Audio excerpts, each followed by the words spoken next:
우리에게 주시는 말씀 크게 받는 마음으로 자리에서 일어서셔서 아모스서 7장 1절에서 9절 말씀 교독하도록 하겠습니다. 제가 한 절 읽고 우리 각자의 처소에 계시는 여러분들 또 이 영상 보시면서 한 절 읽고 하도록 하겠습니다. 아모스서 7장 1절, 제가 가진 성경은 1281페이지입니다. 제가 먼저 1절 읽겠습니다. 주 여호와께서 내게 보이신 것이 이러하니라. 왕이 풀을 벤 후 풀이 다시 움돋기 시작할 때에 주께서 메뚜기를 지으심에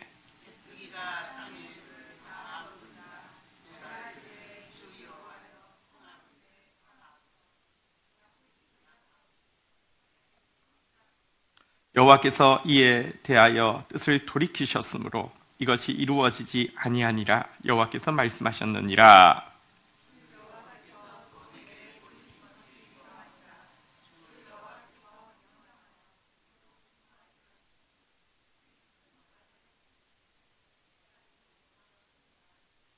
이에 내가 이르되 주 여호와여 청하건대 그치소서. 야곱이 미약하오니 어떻게 서리이까 하매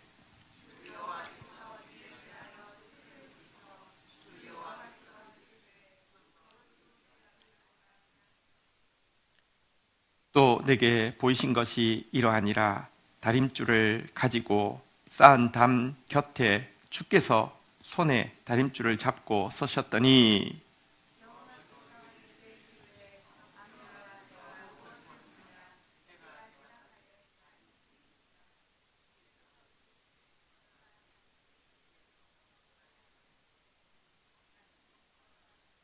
구절 우리 같이 읽겠습니다. 이삭의 산당들이 황폐되며 이스라엘의 성소들이 파괴될 것이라. 내가 일어나 칼로 여로보암의 집을 치리라 하시니라. 아멘. 자리에 앉으시겠습니다. 우리 다시 한번 지금 가족들이 또 함께 예배드리는 분들도 있고요. 우리 또 서로 보이지 않지만 혼자 있지만 성령의 교통 안에서 저희들이 있습니다. 우리 옆에 있는 분들 혹은 또 화면을 바라보시면서 우리 한 번만 더 축복하겠습니다. 하나님은 당신을 사랑하십니다. 하나님은 당신을 통해 영광 받으십니다. 네. 자, 오늘 읽었던 본문 가지고요. 우리 제목을 청하건대 사하시고 그치소서 이렇게 제목을 정해보았습니다. 한번 제목 따라하겠습니다. 청하건대 사하시고 그치소서. 오늘 읽은 본문 가지고 우리가 어떤 내용으로 이 상황 가운데서 중보할 수 있을지, 또 이 사태를 허락하신 하나님께서 이루시려고 하시는 역전의 역사에 우리가 어떻게 하면 동참할 수 있을지 살펴보려고 합니다. 자, 아모스서인데요. 아모스는 남왕국 유다에서 목축업과 또 과수원을 운영하는 부유한 사람이었는데, 그런 그에게 하나님의 소명이 임하자 자신의 모든 것을 내려놓고 굉장히 큰 위협을 감수하면서 북이스라엘로 올라갔습니다. 지금으로 치면 남한에서 우리 이제 한국에서 부유하게 살던 평범한 분이 북한으로 지금 넘어간 것입니다. 또 넘어간 이유는 그들의 죄에 대해서 지적하고 이제 하나님의 심판이 임박했다는 경고를 하기 위해서 넘어갔습니다. 예를 들어 넘어가서는 남한 체제가 안 좋았는데 북한은 천국입니다. 이렇게 이야기하면은 또 그곳에서 또 살아남을 수 있겠지만 죄에 대해 지적하고 또 심판에 대해서 경고한다는 거 얼마나 위험한 일입니까? 아모스의 이름의 뜻은요, 짐을 지는 자입니다. 한번 따라하겠습니다. 짐을 지는 자. 그의 이름의 뜻대로 사실은 그는 성직자 아닌데 그냥 목축업 또 과수원 하는 사람인데 하나님의 말씀이 임하자 이 말씀 사역에 짐을 졌고요. 그는 북이스라엘 사람 아닙니다. 남유다 사람입니다. 하나님께서 짐을 지라고 하자 북이스라엘에 올라가서 그들의 죄악의 짐을 자기 죄인 것처럼 짊어지고 안타까운 마음으로 경고하는 사람이 이 아모스였는데요. 우리 이번 사태에 우리 그냥 어떻게 생각하면 그냥 피해자이고, 그래서 우리의 일상의 삶이 침해받고 경기가 안 좋고 여러 가지 위축되어 있는 삶에 대해서 그냥 내가 손해본다, 피해본다 이렇게도 생각할 수 있지만, 아모스처럼 지금 이때 안 져도 되는, 그러나 하나님이 지라고 하는 짐이 무엇인지 살펴서 질 수 있는 아모스를 하나님이 찾고 계십니다.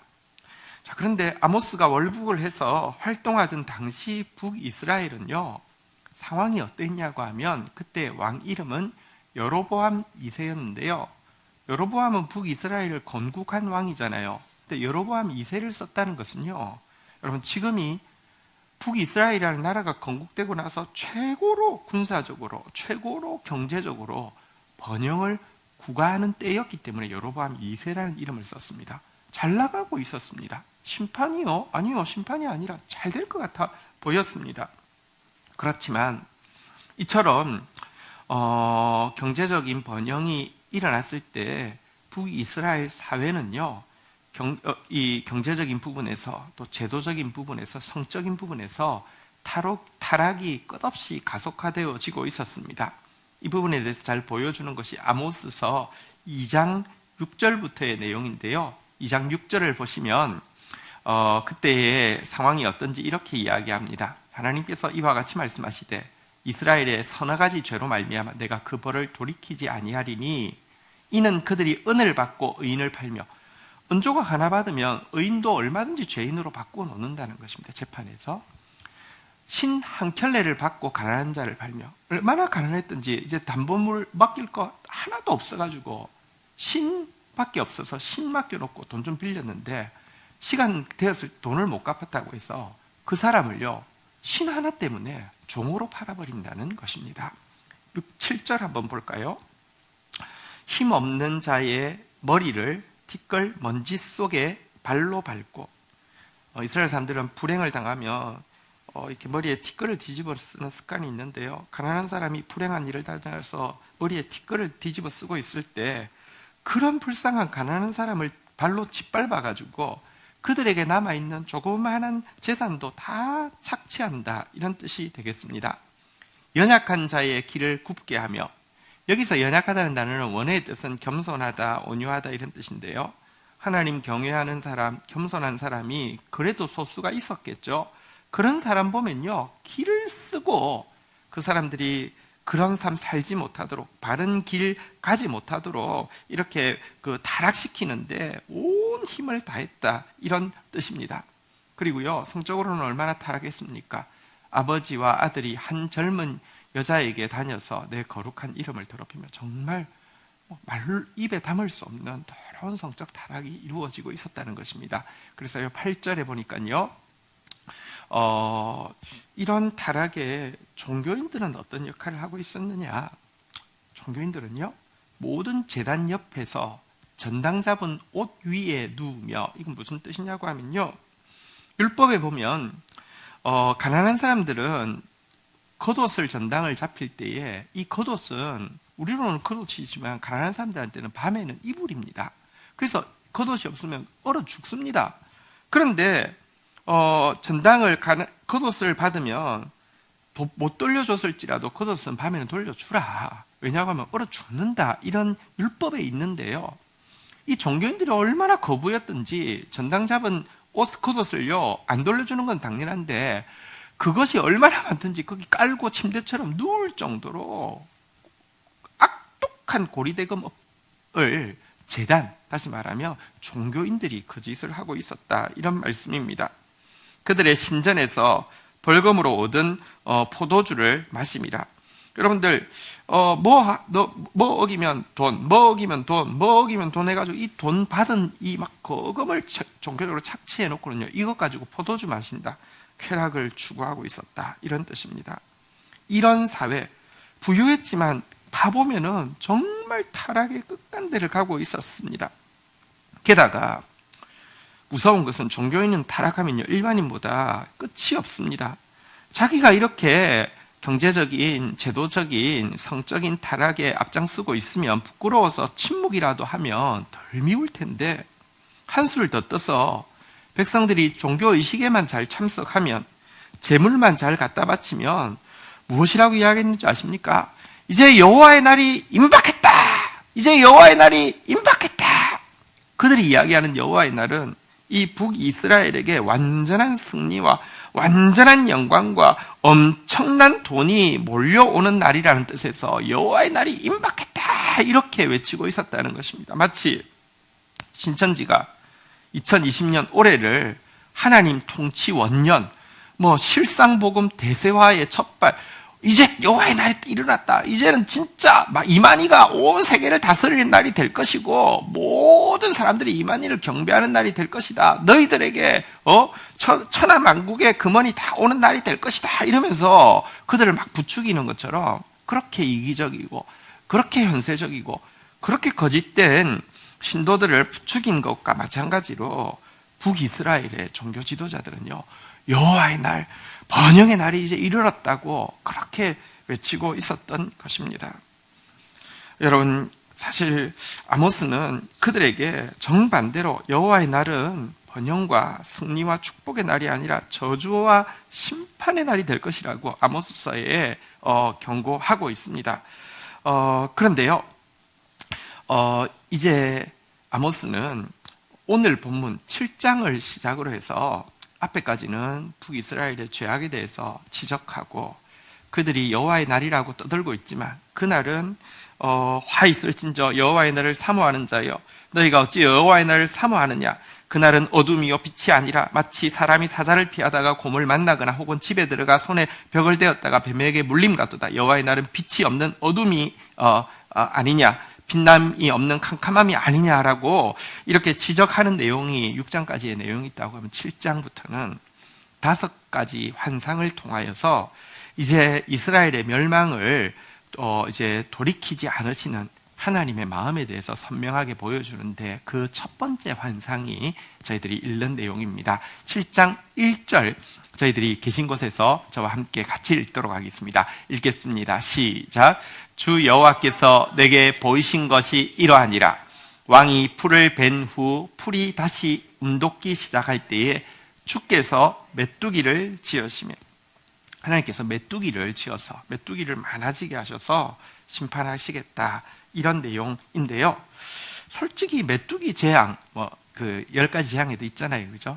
메뚜기 재앙에 대해서 우리가 잘 이해가 안 됩니다. 왜냐고 하면 가끔씩 들판에 가면 메뚜기가 있으면 메뚜기 무섭습니까? 별로 안 무섭습니다. 메뚜기 잡는 거 어렵습니까? 웬만하면 잡을 수 있어요. 그런 기회가 많지는 않았지만 몇 번은 있었습니다. 잡아서 먹으면 맛이 어떨까요? 꽤 고소합니다. 메뚜기를 많이 지으시면 할렐루야 하고 먹으면 될 것 같죠? 근데 여러분, 사실은요, 메뚜기가 재앙이 되는 거를 과학자들이 설명을 해놓았는데 제가 좀 설명을 드릴게요. 메뚜기 개체수가 1제곱미터에 20마리가 넘어서는 순간부터 메뚜기가 확 변한답니다. 메뚜기 안에 있는 신경전달 물질인 세로토닌이라는 것이 3배 이상 분비가 되면서요, 과도한 흥분을 일으키게 됩니다. 그 결과 몸의 색깔이 메뚜기가 약간 초록빛이었다가 완전히 노란빛으로 바뀌게 됩니다. 그래서 성경에 보면 황충이라고 되어 있는데 그게 메뚜기인데요, 메뚜기가 노란색으로 바뀌었을 때입니다. 이 단위 면적의 숫자가 많아지니까 본능적으로 음식이 부족할 거라는 생각을 하고 지금 못 먹으면 죽는다는 생각이 들어서 그런지 메뚜기들이 그때부터 걸신 들린 것처럼 먹기 시작하는데 하루에 자기 몸무게의 2배를 먹어 치우게 된답니다. 이게 이제 사람이 약간 이제 신경이 이제 지금 안 먹으면 죽어 이러니까. 자, 그러면서요, 2주 사이에 이 먹는 이유는 번식을 하기 위함이잖아요. 내가 번식 못하면 끝나. 2주 사이에 알을 100개를, 이제 새끼를 100마리를 낳는다는 것입니다. 그러면서 점점 이렇게 군집을 하게 되고요.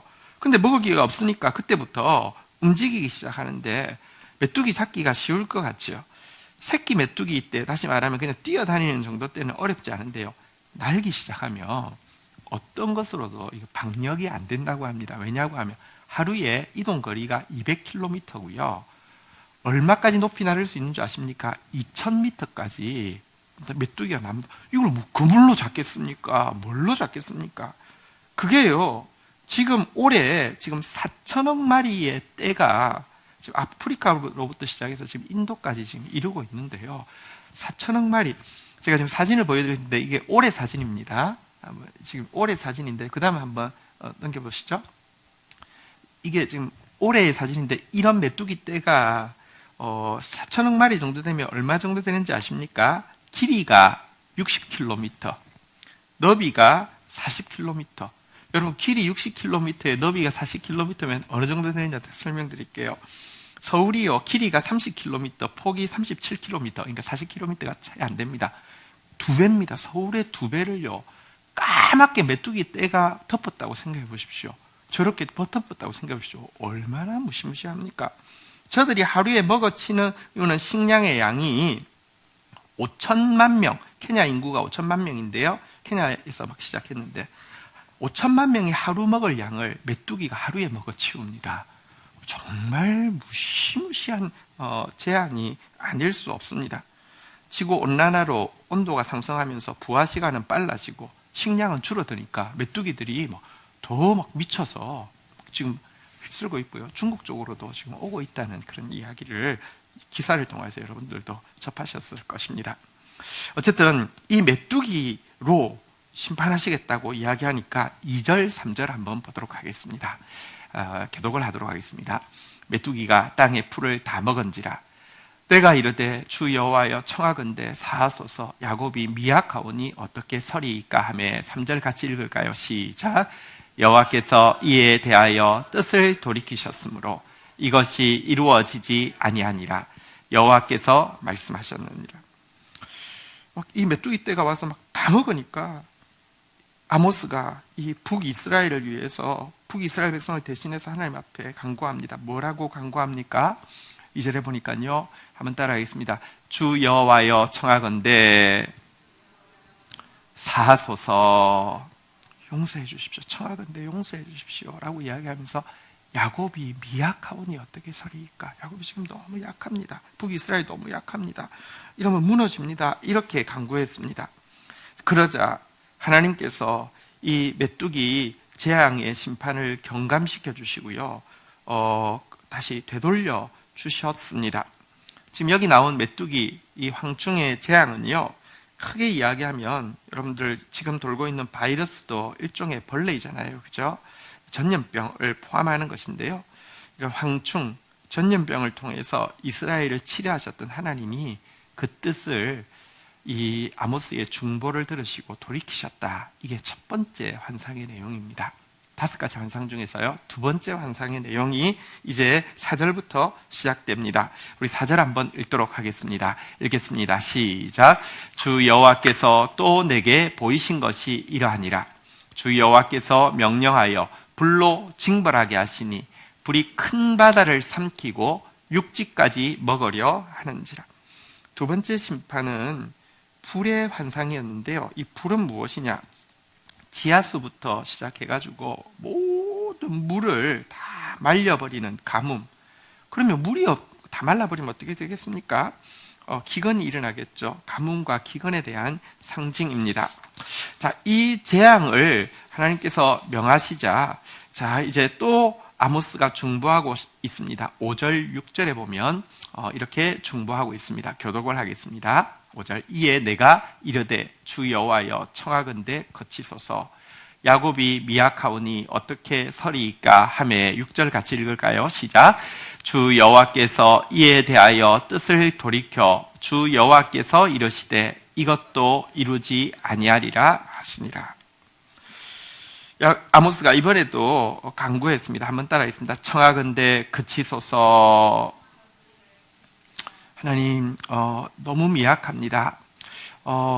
이러면 넘어지고 다시 일어날 수 없습니다. 청하건대 그쳐주십시오 하면서 하나님 앞에 심판을 거두어 달라고 중보했고, 그러자 하나님이 심판을 거두어 주셨다라고 이야기하고 있습니다. 근데 이 2번의 환상과 이 2번의 환상 때에 아모스가 간구한 내용은 동일한데요. 청하건대 사하소서, 청하건대 그치소서라고 고백하고 나서는 한번 따라하겠습니다. 야곱이 미약하오니 어떻게 서리이까? 하나님, 약해서 그랬습니다. 약해서 그랬습니다. 하나님 징계를 내리시면 살리기 위해서 내리시는 건데 지금 징계 내리시면 죽습니다. 약해서 그랬습니다. 약해서 그랬습니다. 못나서 그렇습니다. 불쌍히 여겨주세요. 자기 백성도 아닌데요. 솔직히 말하면 편가르기 하면 저 지역은 좀 망해졌어 이럴 것 같지 않습니까? 또 실제로 듣는 소문이 아니라 들어가서 보니까 더 악한데 여러분들 맞아도 쌉니다 이래야 될 것 같지 않습니까? 그런데 하나님 앞에 미약해서 설 수 없으니 용서해달라고 이 재앙을 거쳐달라고 했더니 하나님이 거쳐주셨습니다. 사실 약해서 그랬습니다라고 이야기했지만 이 이야기를 이렇게 중보하는 아모스의 중보를 들으며 북이스라엘 백성들이 뭐라고 생각했을까요? 고맙다고 생각했을까요? 아닙니다. 내가 약하다고? 난 누군지 몰라? 내가 누군지 알아? 이런 식으로 나왔을 것입니다. 왜? 정말로 번영하고 있었고요. 절대로 미약하다고 생각하지 않고 있었습니다. 지금 최고라고 생각하고 있었습니다. 하지만 아모스는요, 영의 눈이 열리자 국가 감정도 없어지고요. 눈에 보이는 번영이 크게 보이지 않고 하나님의 크심과 두려우심을 알고 죄가 얼마나 큰 대가를 지불하는지를 똑똑히 보고 나자 이스라엘의 실제 모습이 보여서 지금 약하다고 하나님 앞에 부르짖고 있는 것입니다. 내가 말하기를 나는 부자라 부요하여 부족한 것이 없다 하나 네 공고한 것과 네 가련한 것과 네 가난한 것과 네 눈먼 것과 네 벌거벗은 것을 알지 못하는도다 그랬는데요.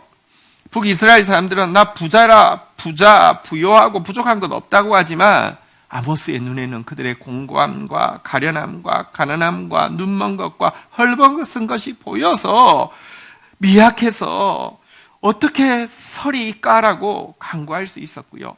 이 같은 간구가 긍휼 많으신 하나님의 마음을 파고들었고 결국 그로부터 2번이나 이 심판을 경감시켜 주시고 이 심판에서 그들을 용서해 주시고 이 심판을 그치는 응답을 이끌어 내었습니다.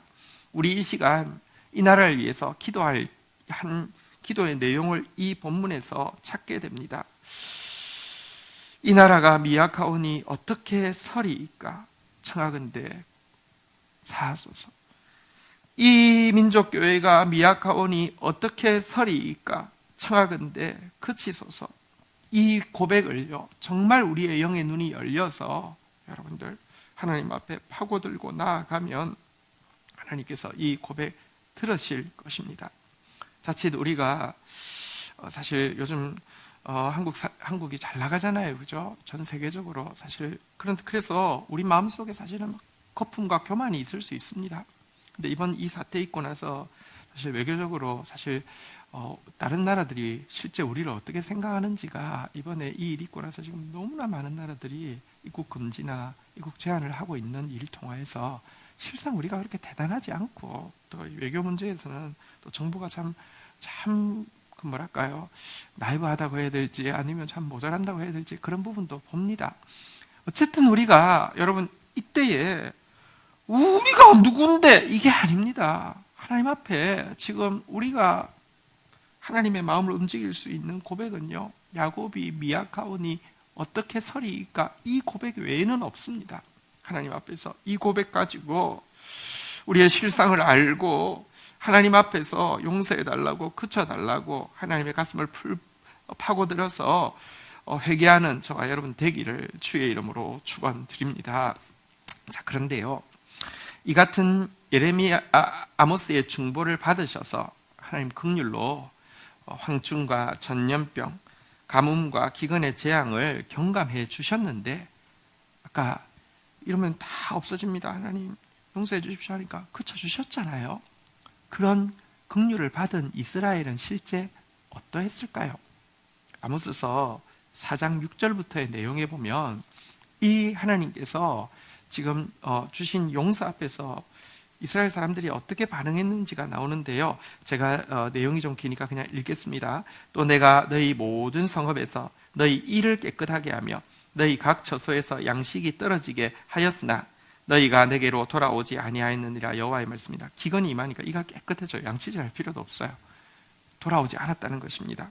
7절 보십시오. 또 추수하기 석 달 전에 내가 너희에게 비를 멈추게 하여 어떤 성읍에는 내리고 어떤 성읍에는 내리지 아니하였더니 땅 한 부분은 비를 얻고 한 부분은 비를 얻지 못하여 말랐음에 8절 세 성읍 사람이 어떤 성읍으로 비틀거리며 물을 마시러 가서 만족하게 마시지 못하였으나 너희가 내게로 돌아오지 아니하였느니라. 이스라엘 땅덩어리 너무 작은데 여러분 이상하게 어디에는 비가 있는데 어디에는 완전히 비가 없는 이런 신비한 일이 생기며 회개해야 될 것 같지 않습니까? 이 기근 앞에서, 이 가뭄 앞에서 내게로 돌아오지 않았다 이렇게 이야기합니다. 9절부터 보면 황충과 전염병을 하나님께서 주셨을 때 경감시켜 주셨잖아요. 경감시켜 주셔서 소용없습니다. 내가 곡식을 마르게 하는 재앙과 깐부기 재앙으로 너희를 쳤으며 팥종이가 여기 황충을 이야기합니다. 메뚜기 색깔 변한 것. 너희의 많은 동산과 포도원과 무화과와 나무와 감람나무를 다 먹게 하였으나 너희는 내게 돌아오지 아니하였느니라. 여호와의 말씀이니라. 10절에도 보면요, 내가 너희 중에 전염병을 보내어 애굽에서 한 것 같이 하였으며 칼로 너희 청년들을 죽였으며 너희 말들을 노력하게 하였으며 너희 진영이 악취로 코를 찌르게 하였으나 너희는 내게로 돌아오지 아니하였느니라. 11절에도 보면요, 내가 너희 중에 성읍 무너뜨리기를 하나님인 내가 소돔과 고모를 무너뜨림과 같이 하였으므로 너희가 불붙은 가운데 빼낸 나무 조각같이 되었느니라. 너희가 내게 돌아오지 아니하였느니라. 여러분 여기 보시면요, 가뭄과 기근을 돌이켜 주셔도, 전염병과 황충을 돌이켜 주셔도요, 우리가 읽은 본문에 나중에 한번 아모스서 기회가 있으면 전체를 한번 묵상해 보십시오. 6번이나 너희가 내게 돌아오지 아니하였느니라 경감시켜 주셔도 안 돌아왔다는 것입니다. 그래서 하나님께서 세 번째 환상을 보여주셨는데요, 2번이나 용서해 주셨지만 안 돌아오니까요, 세 번째 환상에 보니까 하나님께서 보여주신 것이요, 7절 한번 보도록 하겠습니다. 아모스서 7장 7절입니다. 한번 같이 읽도록 하겠습니다. 시작. 또 내게 보이신 것이 이러하니라. 다림줄을 가지고 쌓은 담 곁에 주께서 손에 다림줄을 잡고 서셨더니, 하나님이 한 담이 건축되고 있는데 그 곁에 다림줄을 들고 서 계셨다는 것입니다. 8절 9절 한번 보도록 하겠습니다. 교독하겠습니다. 여호와께서 내게 이르시되 아모스야, 내가 무엇을 보느냐? 내가 대답하되 다림줄이니이다. 주께서 이르시되 내가 다림줄을 내 백성 이스라엘 가운데 두고 다시는 용서하지 아니하리니. 9절 같이 읽겠습니다. 시작. 이삭의 산당들이 황폐하며 이스라엘의 성소들이 파괴될 것이라. 내가 일어나 칼로 여로보암의 집을 치리라 하시니. 너 뭐 보니? 예, 다림줄이 보입니다. 내가 이 다림줄로 이스라엘 가운데 내려서 다시는 용서하지 않겠다. 2번은 용서하시지만 용서하지 않겠다는 것입니다. 이 다림줄에서 빗나간 것에 대해서 내가 파괴하되, 9절에 보니까 산당, 성소, 다시 말하면 종교적인 시설부터 내가 파괴할 것이다. 그리고 여로보암의 집, 북이스라엘을 멸망시킬 것이다. 이렇게 말씀하셨습니다. 다림줄이 무엇입니까?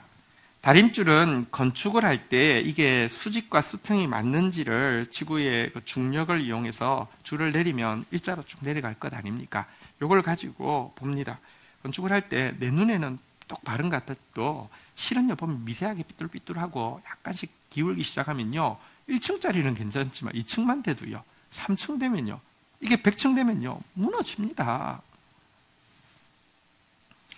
건물이 다림줄에 맞으면 튼튼하게 세워지겠지만 건물의 수직 수평이 바르지 않으면요, 하나님이 심판하지 않아도, 하나님이 심판하고 싶지 않아도 무너질 수밖에 없다는 이야기를 하고 있습니다.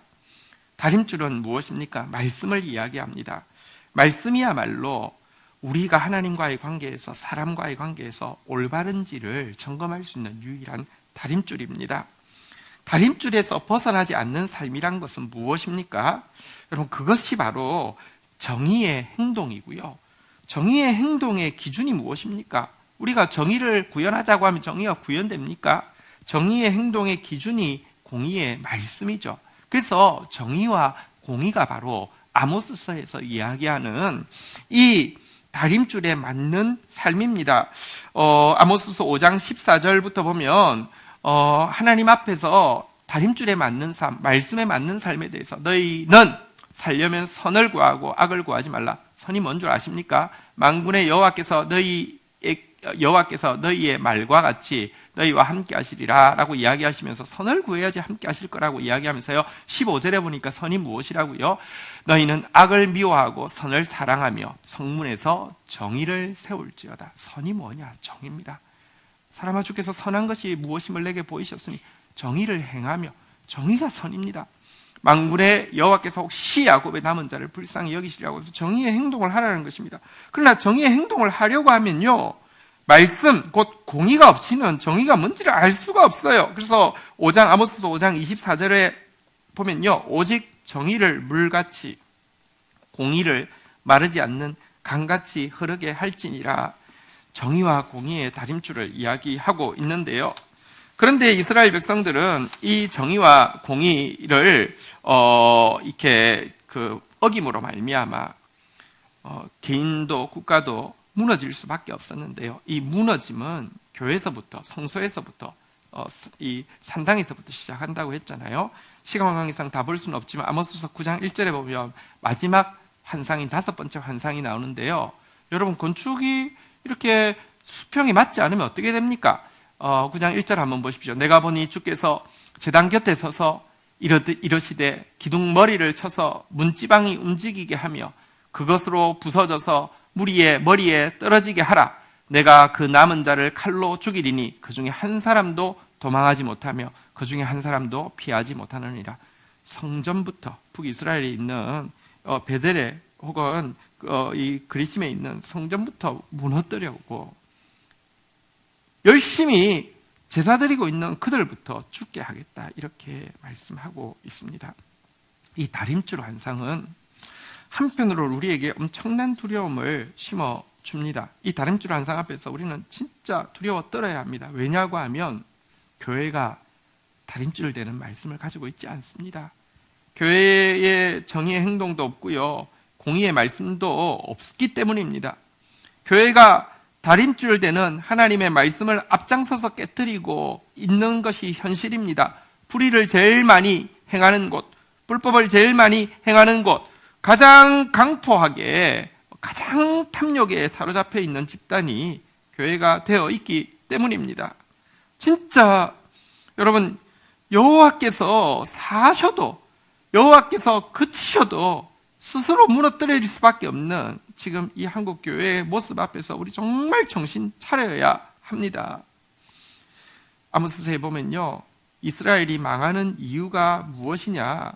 여러분, 아모스서 8장 11절부터 보면 이렇게 이야기하고 있습니다. 주 여호와의 말씀이니라. 보나 날이 이를지라 내가 기근을 땅에 보내리니 양식이 없어 주림이 아니요 물이 없어 가람이 아니요 여호와의 말씀을 듣지 못한 기갈이라. 여러분, 하나님이 눈에 보이는 기근과 가뭄은 경감시켜 줄 수 있지만 말씀이 없는 것은요, 여러분, 이건 정말 이제 돌이킬 방법이 없는데, 우리가 지금까지는 말씀이 너무 흔하니까 말씀 듣는 거 당연하게 생각했고 듣고도 실천하지 않아도 아무렇지도 않았잖아요.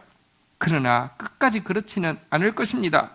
하나님은 당신의 말씀을 우리가 계속해서 업신여긴다고 하면, 선지자를 통해서 주시는 하나님의 말씀을 계속해서 불순종한다고 하면 언젠가는 그 말씀을 거두어 가십니다. 그래서 아모스서 8장 12절 13절에 보면요, 사람이 이 바다에서 저 바다까지 북쪽에서 동쪽까지 비틀거리며 여호와의 말씀을 구하려고 돌아다녀도 얻지 못하리니. 13절 같이 읽도록 하겠습니다. 시작. 그날에 아름다운 처녀와 젊은 남자가 다 갈아여 쓰러지리라. 여러분, 정말로 지금 한국교회가 말씀 없다는 사실에 대해서, 공의와 정의를 깨트리고 있다는 사실에 대해서 두려워해야 합니다. 그러나 동시에 오늘 이 다림줄의 경고는 사실 우리에게 소망이 되어집니다. 왜냐고 하면요, 우리 한 사람이, 우리 한 공동체가 아모스가 되어서 짊어질 짐이 무엇인지를 분명히 보여주고 있기 때문에 그렇습니다. 말씀이 없어서 무너진다고 하면 말씀에 부합한 행동이 없어서 무너진다고 하면, 반대로 이야기하며 한 사람이 말씀 구하고 있으면, 한 공동체가 말씀을 행하고 있으면 하나님은 이 땅을 또다시 재앙을 그치시고 또다시 용서하시고 또다시 기회를 주실 것이기 때문에 그렇습니다. 성경에 보면 예루살렘 거리에서 만일 한 사람이라도 정의를 행하고 진리를 구하는 자가 있으면 용서하신다고 했잖아요. 우리가 정의와 공의를 구하는 한 사람 되어지면, 말씀을 애써서 찾는 한 사람 되어지면 우리 때문에라도 하나님이 용서하신다고 했잖아요. 아브라함이 주여 노하지 마옵소서, 내가 이번만 더 아뢰리이다. 왜냐하면 너무 면목이 없으니까. 무엇이라고 이야기했습니까? 의인 10명 찾으면 하나님 멸하시겠습니까? 라고 할 때 하나님이 멸하지 않는다고 말씀하셨습니다. 염치 없지만, 우리 아무것도 아니지만 우리 한 공동체가 정말 이 말씀대로 행하고 이 정의를 행하는 의인이 되어진다고 하면 하나님은 우리 때문에라도 또 사하시고 또 그치실 것을 우리는 믿을 수 있기 때문에 그렇습니다.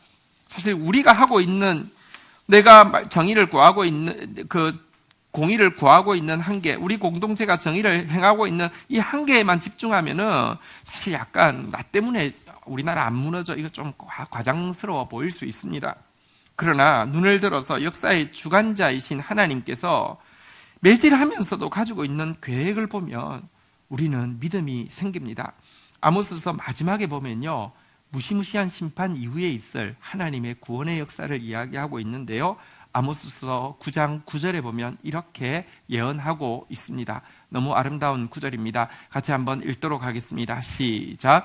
보라, 내가 명령하여 이스라엘 족속을 만국 중에서 체질하기를 채로 체질함과 같이 하려니와 그 한 알갱이도 땅에 떨어지지 아니하리라. 여러분, 하나님께서 이렇게 체질한다는 것은요, 알곡과 쭉정이를 가르는 건데요. 여러분, 이렇게 시골에나 혹시 영상 같은 데 보시면 체질 잘하는 사람 있잖아요. 와 하면 위로 한참 올라갑니다. 한참 올라갈수록 바람이 불 때 걔가 날려가니까요. 그렇지만 체질 잘하는 사람은요, 알갱이는 하나도 잃어버리지 않습니다.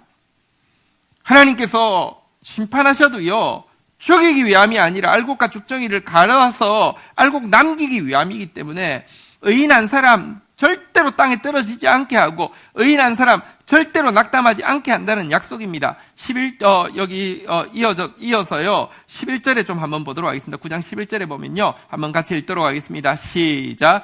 그날에 내가 다윗의 무너진 장막을 일으키고 그것들의 틈을 막으며 그 허물어진 것을 일으켜서 옛적과 같이 세우고.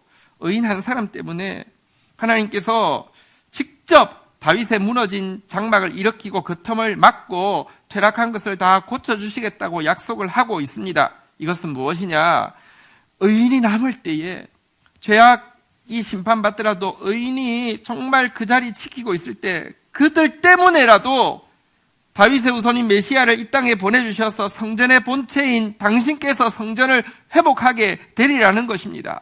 그리고 이렇게 신약시대 메시아가 오신 시대에는요, 의인 한 사람이 12절에 보면 이와 같은 일을 일으키게 하실 것이라고 이야기합니다. 같이 한번 읽겠습니다. 그들이 에돔의 남은 자와 내 이름으로 일컫는 만국을 기업으로 얻게 하리라. 이 일을 행하시는 여호와의 말씀입니다. 에돔은 워낙에 이스라엘의 원수죠. 에돔의 남은 자란 이방인 가운데 하나님 앞에 돌아올 자를 이야기합니다. 교회를 이야기하는데요, 이 교회들이 내 이름으로 일컫는 만국을 기업으로 받게 될 것이다.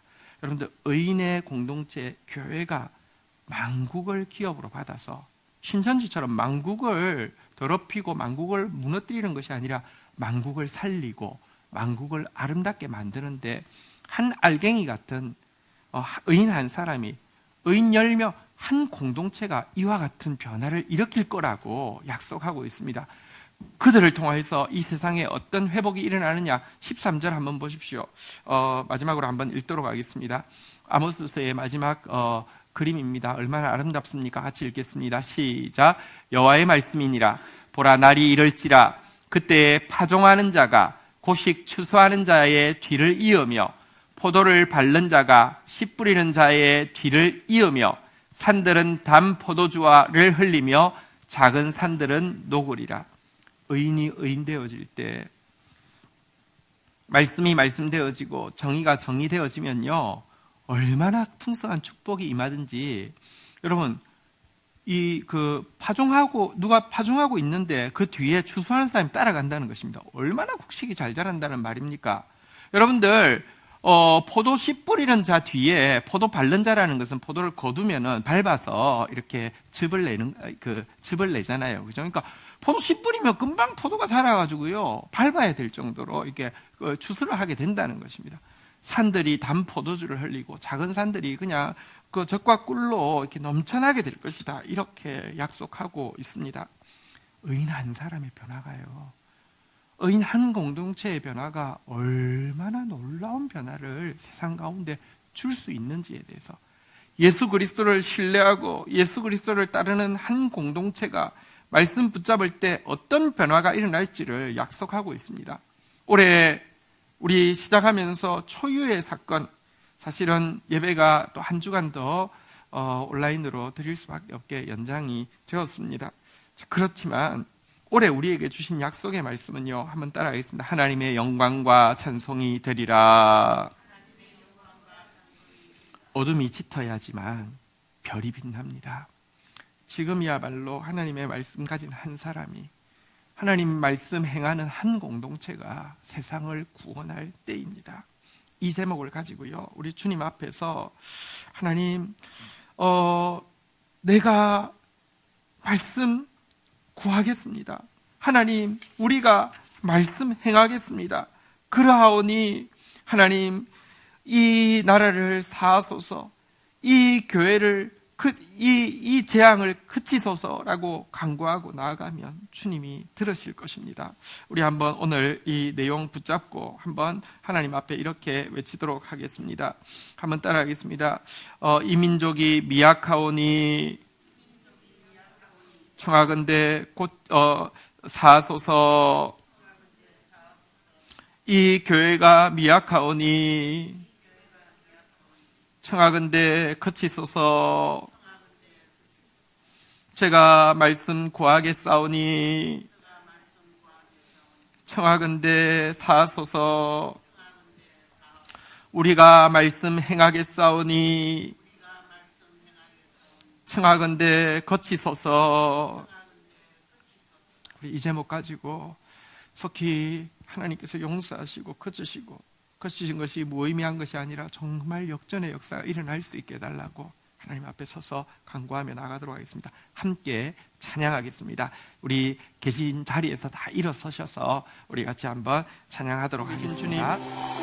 하나님, 누군가 지금도 질자를 찾고 계신 주님, 아모스의 중보를 들으시고 그치시고 사하신 주님, 이처럼 저희들의 중보를 들으시고 하나님, 미약한 이 민족을 용서하여 주시고 하나님, 이 모자란 한국교회를 불쌍히 여겨주시기를 간절히 간구하고 소원합니다. 하나님, 우리 한 사람이 정말 진리를 구하는 공의의 사람 되겠습니다. 우리 한 공동체가 정말 진리를 행하는 정의의 공동체가 되겠습니다. 하나님, 우리를 불쌍히 여겨주시고 하나님, 한 알갱이도 의의 알갱이를 잃어버리지 않고 도리어 그들에게 만국을 기업으로 주시겠다고 하여 주신 주님, 하나님의 영광과 찬송이 되게 하시겠다고 하셨사오니 기도하고 나아가다가 우리 다시 한번 하나님 모여서 예배할 수 있을 뿐 아니라 이 땅 가운데 생명의 영향력을 흘려보낼 수 있도록 부흥케 하여 주옵소서. 새롭게 하여 주시옵소서. 예수 그리스도의 이름으로 기도 올립니다. 아멘. 여호와는 내게 복을 주시며 너를 지키시기를 원하며 여호와는 그 얼굴을 내게 비추사 은혜 주시기를 원하며 여호와는 그 얼굴을 내게로 향하여 드사 평강 주시기를 원하노라. 주 예수 그리스도의 은혜와 아버지 하나님의 사랑과 성령의 교통하심이 너희 무리와 함께 계실지어다. 아멘.